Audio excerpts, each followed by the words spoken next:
Dans cette vidéo, nous regardons ensemble les fonctionnalités importantes de Zoom pour votre enfant. Nous commençons par deux fonctions très importantes, indispensables pour qu'il puisse participer au cours. Ici, sur cet écran, vous avez une activité partagée par le professeur. En bas de l'écran, il y a deux options très importantes. Il y a l'option micro et l'option caméra, mais votre enfant a besoin d'activer le micro et la vidéo. Toujours en bas, vous avez l'option participant. L'option participant affiche la liste des participants.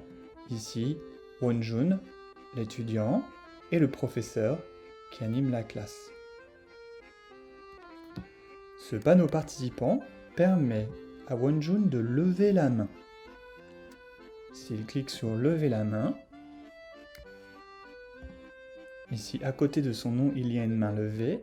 Sur sa vidéo, la vidéo de son visage, le professeur voit aussi une main levée. Et il peut comprendre que Wonjun veut poser une question. Wonjun peut aussi abaisser la main.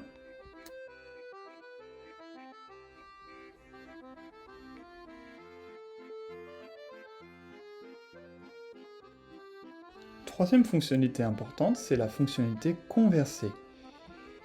Je clique sur cette fonction.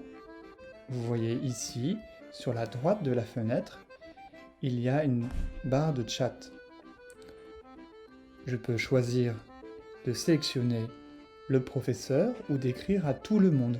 L'option converser permet aussi au professeur de partager des fichiers, par exemple des PPT, des PDF, des vidéos ou des fichiers MP3. Il est donc important que votre enfant sache utiliser un petit peu cette option. Il reste quelques options à vous présenter. La fonction partage d'écran ne concerne pas votre enfant en principe. Elle permet normalement de partager l'écran depuis son ordinateur ou son iPad, mais le professeur choisit d'activer ou non cette option selon l'âge et les besoins pédagogiques. La fonction enregistrement, elle n'est pas non plus activée. Elle ne permet donc pas d'enregistrer le cours pendant qu'il a lieu. La fonction réaction permet à votre enfant d'exprimer une émotion simple. Cette émotion s'affiche sur le portrait sur sa webcam.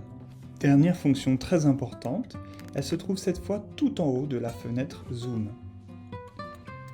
Ici, vous avez l'option d'affichage. Quand vous cliquez sur option d'affichage, vous avez une dernière option qui se trouve ici, annoter. Cliquez sur annoter, vous voyez maintenant apparaître une nouvelle barre d'outils.